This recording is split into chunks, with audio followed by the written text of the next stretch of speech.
আসসালামু আলাইকুম। স্ক্রিনে এই ভিডিওটা দেখতে পাচ্ছেন। অবশ্যই এই ভিডিওটা দেখে আপনারা বুঝতে পেরে নিয়েছেন। হ্যাঁ, এটা কলকাতা আরজি মেডিকেল কলেজের ভিডিও আছে। সেই মেডিকেল হসপিটাল থেকে একটা ডক্টরের গ্যাংরেপ করা হয়েছে। এতে প্রায় 18 থেকে 20 জন ছিল। ডক্টরটা প্রায় 36 ঘন্টা ডিউটি করার পর তিনি ক্লান্ত হয়ে পড়ে যান এবং সে ভাবে যে আমি একটু গিয়ে রেস্ট করি, এবং সে ডিউটি করার পর খাওয়া দাওয়ার কিছু করার পর রেস্ট রুমে গিয়ে রেস্ট করতে গিয়ে তার কাছে কাল হয়ে দাঁড়াবে সে কখনোই ভাবতে পারেনি। তাকে 18 থেকে 20 জন মিলে গ্যাংরেপ করেছে এবং তাকে মার্ডার করেছে। মার্ডার করার পর তখন সব কিছু জানাজানি হয়ে যায়।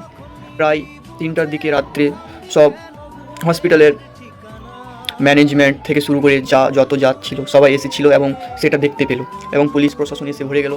এটাতে নিয়ে খুব আন্দোলন এখন চলছে। তো এই আন্দোলনটা এখনও জারি আছে, কিন্তু আন্দোলন করতে গিয়ে জানি না কেন আমাদের এই পুলিশ বাহিনীরা মারধর করছে।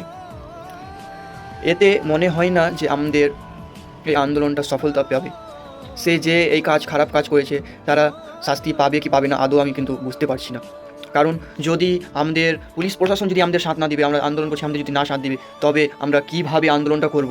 আমাদের ওপর একটা অত্যাচার করছে। আমরা যে আন্দোলন করতে যাচ্ছি তো আমাদের ওপর অত্যাচার করছে পুলিশ বাহিনীরা। আমাদের দেশ এতটা নিচু বোধ হয়ে পড়েছে, সেটা শুনছি তো একটা লজ্জাবোধ লাগছে নিজেকে যে আমরা একটা ইন্ডিয়া দেশে বাস করি। 1947 খ্রিস্টাব্দে 15ই আগস্ট আমাদের দেশটা স্বাধীন হয়েছিল, তবে মেয়েদের জন্য স্বাধীন হয়নি। মেয়েদের জন্য যদি স্বাধীন হতো তবে এই কাণ্ডটা আমাদের ঘটতো না। আজকে ওই বোনের রেপ কেস হয়েছে, গ্যাং রেপ কেস, কালকে আপনার বোনের হবে, আপনার মায়ের হবে, তখন আপনি কী করবেন? তখন আপনি আন্দোলন করে কিছু করতে পারবেন না। তাই এখন একত্র হয়ে আন্দোলন করতে হবে এবং কঠিন শাস্তি দিতে হবে যারা এই জঘন্য কাজ করেছে। তো আমাদেরকে সবসময় একত্র হয়ে আন্দোলন করতে হবে এবং শাস্তি তাদেরকে দিতেই হবে।